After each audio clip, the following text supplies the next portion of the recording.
네, 이재호 의원이 이제 국회로 복귀를 했습니다. 이로 인해서 친박계와의 갈등 가능성 이게 좀 예상이 되고 있는데요. 또 이런 가운데 김무성 원내대표가 한 언론과의 인터뷰에서 박근혜 전 대표를 비판했다 이런 얘기들이 좀 나오고 있습니다. 정치권 소식 분석해 보겠습니다. 김재원 정치평론가 함께 하겠습니다. 안녕하십니까? 예, 안녕하십니까?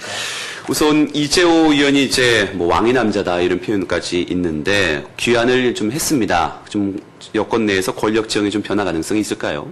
예, 아무래도 그 친이계가 그동안에 그 별다른 이 변변한 어떤 차기 대권 주자를 내놓지 못하고 있는 상황에서 그런 상황에서 친이계가 좀 질이 멸렬한 분위기를 보이고 있었고 또 일부 친이계 의원들 중에는 차기 대권 주자로 유력한 박근혜 전 대표 측으로 오히려 넘어간다 이런 식의 어떤 이야기 이른바 주의 야박이니 월박이니 하는 그런 이야기까지 있었는데요. 네. 그런 것이 결국에는 친이계의 어떤 질의 멸렬상을 보여준 단적인 예라고 할 수 있겠습니다. 그런데 이제 이번 그 지방선거를 거치면서 사실 한나라당이 국민의 어떤 심판 분위기에 휩싸였었고 또 특히 지역구 자체가 좀 상당히 어려운 상황에서 이재호 전 의원이 직접 이재호 전 위원장이 직접 그 자력으로 국회에 복귀함으로써 이제 친이계 내부의 어떤 결속과 또 새로운 어떤 국회 내에서 또 여권 내에서 삼각축을 형성하는 한 중요한 세력으로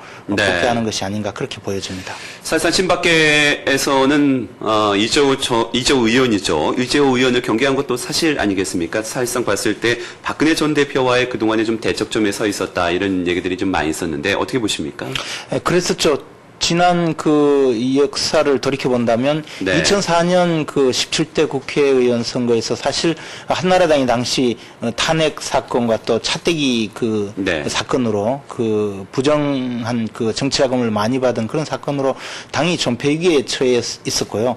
한나라당이 그 한 50석밖에 거둘 수 없다 그런 존폐위기로 몰렸을 때 임시 당대표로 선출된 박근혜 전 대표가 전국을 돌면서 지원 유세를 해서 121석이라는 그런 성과, 의회의 성과를 거두는 과정에 있었는데 물론 그 당시에 당연히 수도권에서 어려운 처지에 있던 그 이재호 의원의 경우에도 당시 박근혜 전 대표가 지원 유세를 해서 그 어떤 그 여파로 당선이 되었다 이런 인식이 꽤 있었습니다. 네. 그러나 당선 직후부터 또 이재호 의원은 박근혜 전 대표를 상대로 해서 그 당시 당 대표이던 박근혜 대표를 상대로 유신의 딸이다, 독재자의 딸이다 이런 공격을 퍼부으면서 이제 두 사람의 갈등이 촉발이 되었었죠.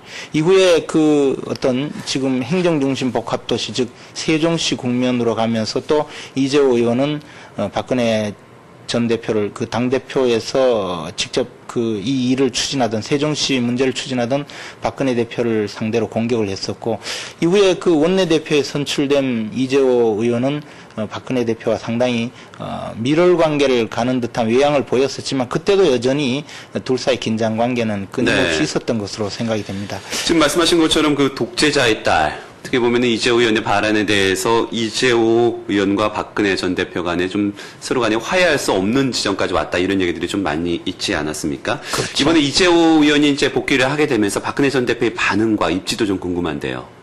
지금 당장의 어떤 새로운 도발이라든가 둘 사이의 갈등 관계가 표면으로 나타나고 있지 않기 때문에 박근혜 전 대표가 직접 이재호 의원의 복귀에 대해서 어떤 의사를 표시하거나 또는 반응을 보일 상황은 아니라고 보여지고 실제로 별다른 반응이 없는 것으로 알고 있습니다. 다만 저돌적인 성격의 이재호 의원 또 자제력과 절제력이 뛰어난 박근혜 전 대표이지만 향후에 이제 그 차기 대권을 둘러싼 여러 가지 갈등이 표면화된다면 둘 사이의 갈등이 발생할 가능성은 시간 문제라고 보여집니다. 네, 박근혜 전 대표는 어떤 입장 표명이나 어떤 그 반응을 보이진 않았죠 아직까지는. 그렇죠. 네, 어떻게 예상하십니까, 박근혜 전 대표의 현재 심정? 먼저 선제 공격을 하지는 않겠지만 아무래도 네. 방금 말씀드렸다시피 이재호 의원은 지금 친이계의 어떤 친이 주류의 핵심으로서 또 그렇죠. 예. 이제 지금까지 좀 분열상을 보였던 그 친이 의원들 또는 친이 정치 세력을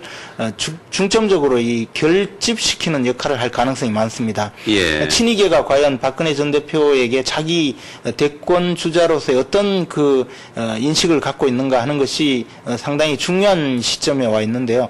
박근혜는 절대 안 된다라는 기존의 어떤 인식이 사실이라면 그러면 이러한 갈등 관계는 얼마든지 언제든지 또 얼마든지 다시 등장할 수밖에 없는 그런 수면하에 잠복된 시한폭탄이라고 볼 수밖에 없을 것입니다. 예, 휴화산이다 뭐 이렇게 표현하는 사람들도 좀 있는 것 같고요. 이재호 의원 같은 경우는 본인으로 인한 충돌은 없을 것이다 이런 얘기를 했지만 좀 갈등 가능성이 좀 여전히 좀 남아 있는 것 같습니다. 특히 이제 개헌 문제와 관련해서 이제 이재호 의원을 중심으로 한 주류 측과 박근혜 전 대표의 4년 대통령 중임제 좀 정면 충돌할 가능성도 있는데 어떻게 보십니까?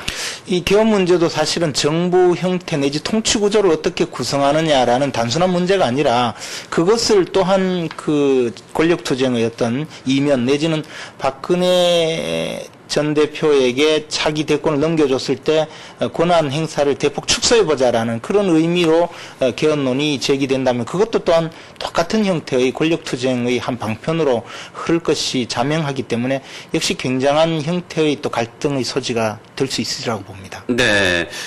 이런 가운데 이제 김무성 원내대표가 이제 박근혜 전 대표를 비판한 것으로 좀 전해지고 있는데요. 좀 사고의 유연성이 부족하다. 그다음에 지도자로서 몇 가지가 좀 부족하다. 이런 좀 비판을 했습니다. 지금 이제 보도가 계속적으로 나오고 있고요. 이와 관련해서 이제 유정복 그 비서실장 그러니까 비서실장으로 알려져 있죠. 좀 반박을 하고 있는데 김무성 원내대표의 발언 그리고 박근혜 전 대표에 대한 어떻게 반응을 보일까요?